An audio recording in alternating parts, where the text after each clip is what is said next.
Хәерле көн, Татарстан, хәерле көн, хөрмәтле телевизор караучылар. Бүген 12 февраль, дүшәмбе. Студияда сезне мин Эльза Әхмәтҗанова сәламлим. Дүшәмбе авыр көн дигәне инде барыбыз да белә. Бу фикер белән хәтта галимнәр дә килешә. Ничек кенә булмасын, атна башы дүшәмбе белән сезне. Шатлыклы, файдалы, матур эшләр белән генә искә кереп калган атна булсын иде. Бүгенге көн белән бәйле кайбер кызыклы вакыйгалар турында алдагы минутта карап китербез. 1864 елның 12 февралендә Мәскәүдә зоопарк ачыла. Аны император җәмгыятенең галим биологлары оештыра. Вольерларында җирле фаунаның 286 вәкиле авыл хуҗалыгының йорт хайваннары була. Император Александр II зоопаркка беренче фил бүләк итә. 12 февральдә халыкара никах агентлыклары көне билгеләп үтелә. Кайбер мәгълүматлар буенча никах агентлыклары тарихы 370 елдан артык санала. Очрашулар һәм адреслар бюросы беренче никах конторасы Лондонда 1650 елда ук барлыкка килгән. Шуннан бирле танышу хезмәте аша пар эзләү бик популяр. Елдан-ел никах агентлыкларының клиентлары саны арта һәм кулдан тутырылган анкетадан мәгълүмат интернет челтәренә күчте. 1908 елның 12 февралендә Нью-Йоркта җир шары тирәли беренче автоузышлар старт ала. Анда Америкадан, Франциядән, Италиядән, Германиядән 6 автомобиль катнаша. Автоузышлар Нью-Йорк, Аляска, Сиэтл, Владивосток, Иркутск, Ачинск, Томск маршруты буенча, аннары тракт буенча Россия һәм Европа аша үтә. Кәрим Тинчурин театры чираттагы премьерага әзерләнә. Исеме дә кызыклы: флешка, рэп һәм мәхәббәт. Булар арасында нинди уртаклык бар икән? Спектакльгә нинди тамашачны көтәләр? Мине кызыксындырган сорауларга театр артисты Диләрә Фәттахова җавап бирергә әзер. Бүген ул студиябызның кунагы. Диләрә Туташ, хәерле көн, исәнмесез? Хәерле көннәр. Булачак премьера опера дип әйттеләр, рэп опера. Димәк, инде монда ариялар яңгырага тиеш дип уйлыйм инде. Юк, без әле ансына барып җитмәдек. Бу спектакльдә безнең рэп яңгыраячак. Шундый заманча җырлы биюле рэп укыла торган һәм инде заманча темаларга кагылышлы булган премьерага әзерләнеп ятабыз. Бу театр сәхнәсендә беренче шундый күренеш булачак, беренче шундый рэп опера. Әйе. Һәм аны махсус Кәрим Тинчурин театры өчен Илгиз Зәйнәев иҗат иткән.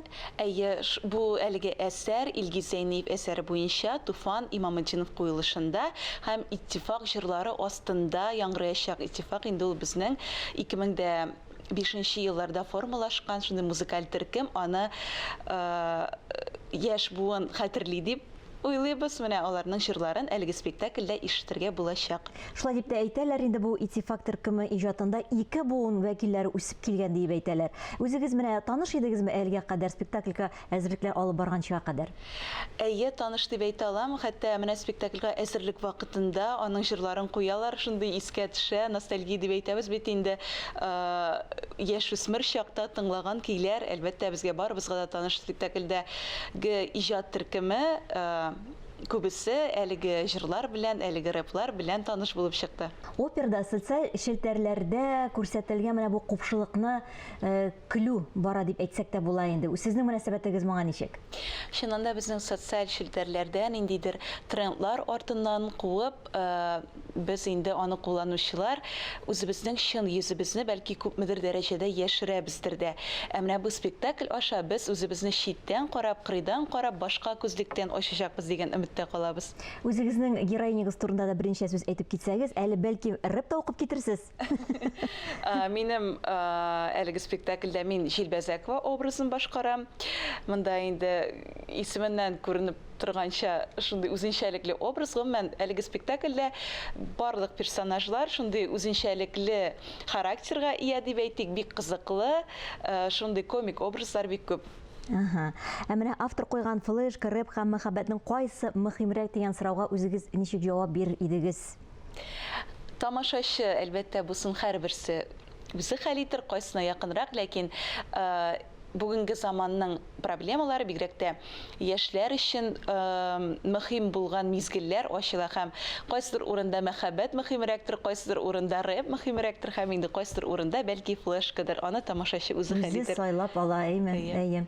Әз генә булса да сюжетны әйтеп китеп буламы?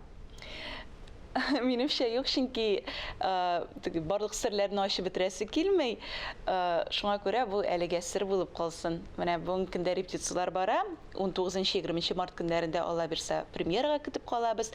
Аннан тыш инде һәр көн диярлек спектакльләребез куела. Тамашачыларны барысына да көтеп калабыз. Шулай әле безнең март аенда гастрольләр көтелә. Мәскәү һәм Ярчаллы шәһәрләренә һәм инде шул спектакльләргә дә башка шәһәр кунакларыбызны көтеп калабыз. Һәм әле театрның оркестрының да 35 еллыгын билгеләп үтәргә җыенасыз, моңа да концерт әзерләйсез. Әйе, биредә шундый спектакльләрдән булган көйләр яңгыраячак, шундый купшы, матур, зәвыклы концерт булыр дип көтәбез. Ә менә шулай да сездән Диләрә Туташ рэп ишетәсе килә бит әле. Бу бит бик үзенчәлекле жанр. Рэпны инде спектакльдә Килгәч тыңлап китерләр дип әйтәсез. Ну авыр булдымы соң сезгә менә үзегезгә менә бу яңа юнәлешне үзләштерергә?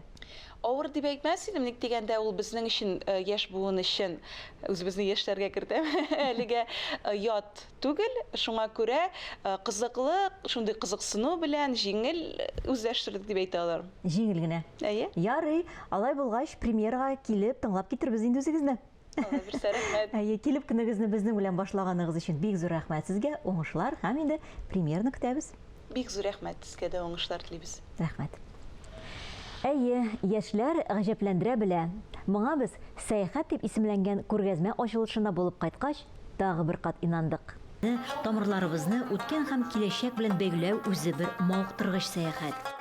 Исеме икелештендра ул сәяхәт яки татар календарына яшьләр карашы дип атала. Алар татар орнаменты ничек бүгенге көндә үзләре күрәләр. Аларның инде эскизлары тәкъдим ителә, шулай ук инде әзер эшләре. Мәсәлән, Тукайның Суанасы әкияте белән бергә берләштерелгән эше, шулай ук инде татар бизәлеше белән берләштерелгән эше, татар кызлары, аларның бизәкле әйберләре һәм татар халык әкиятләре. Менә бүгенге күргәзмәдәге шул төп сыйфатлар үзенчәлекләр.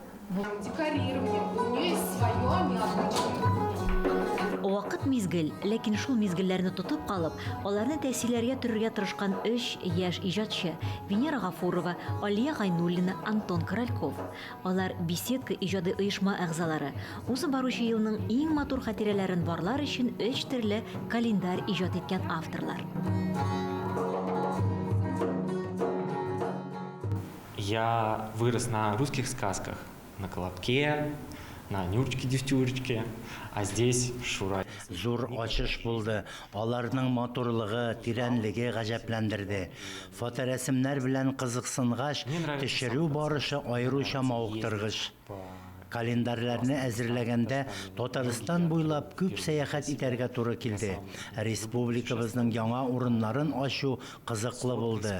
Шулай итеп, яңа иҗат эше көтелмәгән ачышларга бай булды. Тамашачы күз аллауында бизәкләр җиңел генә туа торган кебек. Бары оста гына белә, күпме көч салынып, күпме эзләнүләр аша үткәнен. Илдар Аликбаев башкарган бизәкләр перформансы да нәкъ шул турыда. Авырлыклар аша узып кына камиллеккә ирешеп буладыр. Борынгы уен кораллары әһәннәре тамашачыларны сихри моңнарга төреп әллә кая ерак сәяхәтләргә алып китә. Аларга яшь шагыйрә Миләүшә Гафурова да иярә. Үзе биредә булса күңеле әллә нинди могҗизалы дөньяда бугай. Йөгердең дә, йөрдең дә. Сизми калдым. Күңелеңнең нидән кырылганын. Йөрәгеңдә яңа сер бар.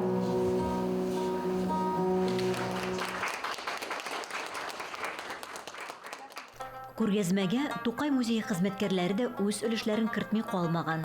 Үткәннәр белән бүгенгесен тоташтырып, бирдәге берәмлекләрдә сакланучы үзенчәлекле борынгы календарьләр белән тулыландырганнар. Күргәзмәдә без 20-нче гасыр башына календарьга түгел, төрле, мәсәлән, Google'ның юбилейна башлап чыгарган календарьларны һәм башкаларны да күрә алабыз. Анда төрле астрономик күренешләргә багышлап эшләнгән календарьлар, мәсәлән, аптека календаре, сарай календаре һәм башкалар шулай ук инде күргәзмәдә тәкъдим ителә. Календарьлар 20-нче гасыр башыннан ук алар бер реклама ролен үтәгәннәр һәм аларда инде бизәлеш белән бергә реклама мәгълүматлары да тәкъдим ителә. Менә 20-нче гасыр башында реклама юллары әле бүгенге көндә дә безнең тирән өйрәнелмәгән. Һәм менә бу күргәзмә инде шуңа бер кичкенә генә булса да адым ясый дип уйлыйм.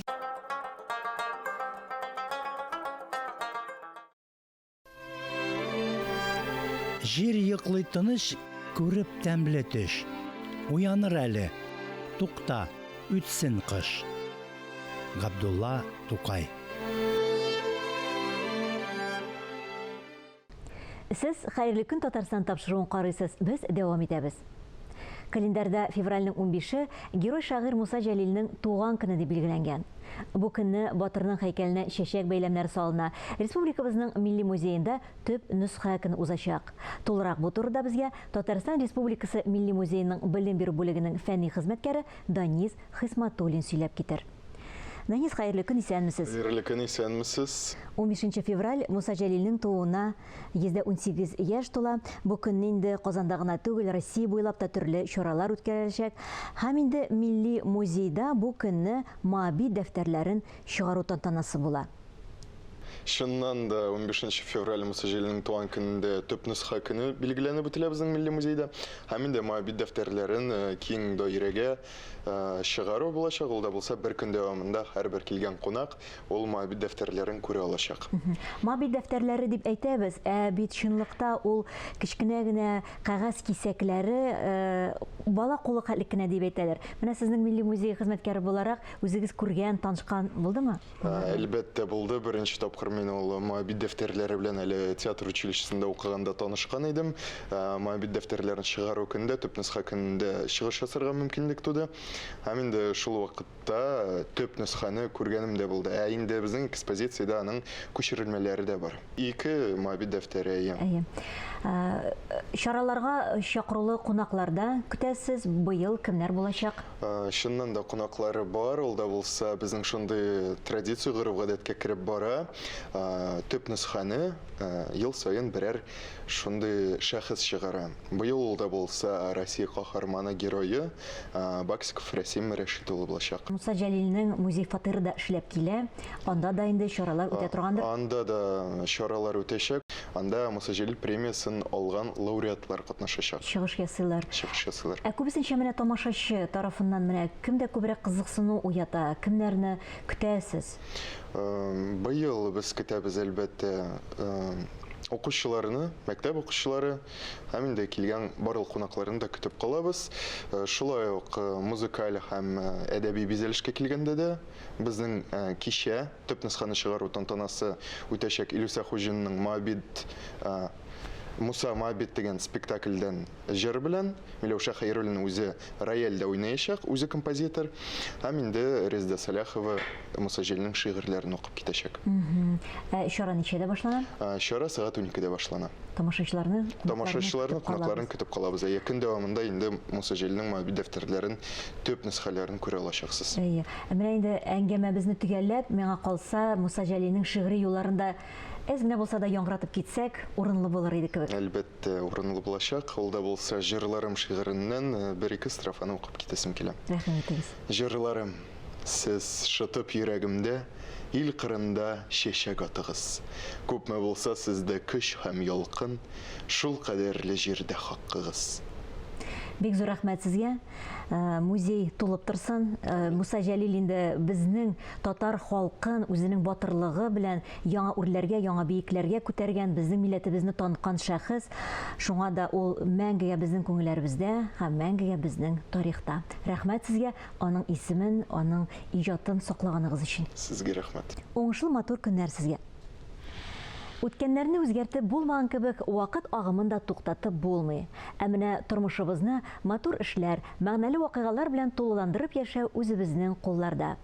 Тормыш арбасының дилбегәсен ычкындырмык дигән теләктә Тәгәни тормыш арбасы язмышының юлларыннан ура